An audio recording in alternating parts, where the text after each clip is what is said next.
Assalamualaikum warahmatullahi wabarakatuh. Apa kabar anak-anakku sekalian? Semoga kalian semuanya selalu dalam keadaan sehat dan tetap semangat belajar di rumah. Senang bertemu dengan kalian di video pembelajaran IPA. Kali ini kita akan belajar tentang perkembangbiakan hewan.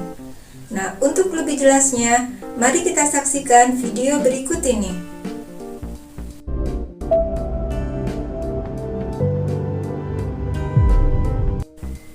Langsung saja kita ke materi. Kemarin kita sudah mempelajari tentang perkembangbiakan tumbuhan, baik itu secara vegetatif dan secara generatif. Hari ini kita akan belajar tentang perkembangbiakan hewan. Perkembangbiakan hewan ini sama dengan perkembangbiakan tumbuhan, yaitu ada dua jenis. Yang pertama, perkembangbiakan hewan secara vegetatif, dan yang kedua, perkembangan hewan secara generatif. Perkembangbiakan hewan secara vegetatif artinya perkembangbiakan dengan satu individu. Sedangkan perkembangbiakan hewan secara generatif melibatkan dua individu. Adapun jenis-jenis perkembangbiakan hewan yang sudah Bu Guru sampaikan tadi, ada vegetatif dan ada generatif. Nah, vegetatif dibagi menjadi beberapa. Yang pertama ada tunas, yang kedua ada fragmentasi, dan yang ketiga membelah diri. Generatif juga dibedakan menjadi beberapa jenis. Yang pertama ada ovipar, yang kedua ada vivipar, dan yang ketiga ada ovovivipar. Apa pengertian dari tunas, fragmentasi, membelah diri, ovipar, vivipar, dan vivipar? Mari kita bahas satu persatu. Mulai dari perkembangbiakan hewan secara vegetatif. Yang pertama ada tunas. Tunas terbentuk dari tubuh induk yang menonjol. Nah, benjolan tunas ini akan membesar dan akhirnya memisahkan diri dari tubuh induknya menjadi individu yang baru. Contoh hewan yang berkembang biak dengan tunas adalah hidra. Yang kedua yaitu ada fragmentasi. Fragmentasi ini adalah jenis perkembangbiakan dengan cara memutuskan bagian tubuh tertentu yang akan menjadi organisme baru yang mirip dengan induknya. Contohnya cacing planaria.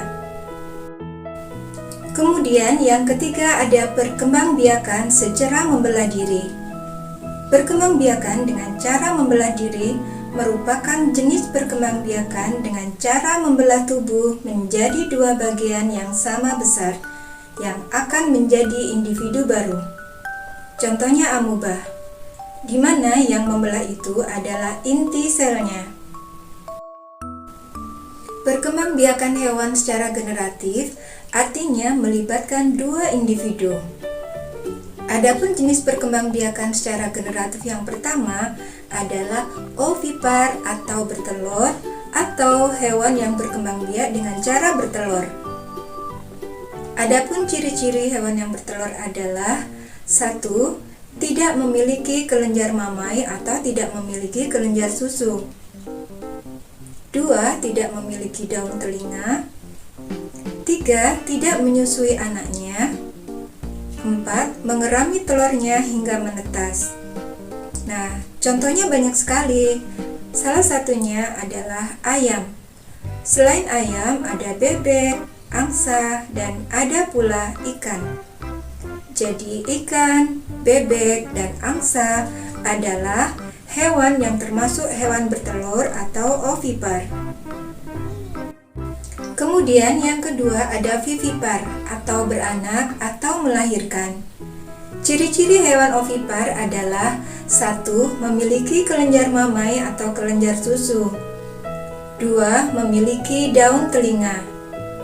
3. Induk melahirkan dan menyusui anaknya. 4. Termasuk hewan mamalia. Dan yang kelima memiliki rahim. Contohnya adalah kelelawar, kambing, terenggiling, singa, tikus, kucing, gajah, dan kambing. Selain itu ada paus dan lumba-lumba. Meskipun paus dan lumba-lumba hidup di air, tetapi dia termasuk hewan mamalia dan melahirkan anaknya.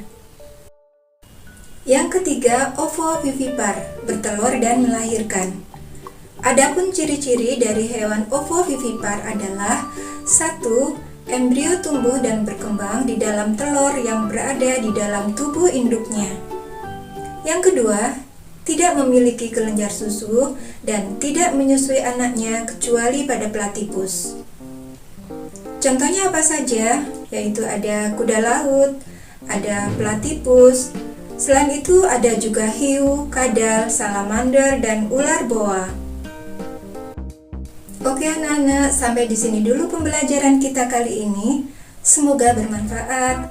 Barakallahu fikum. Assalamualaikum warahmatullahi wabarakatuh.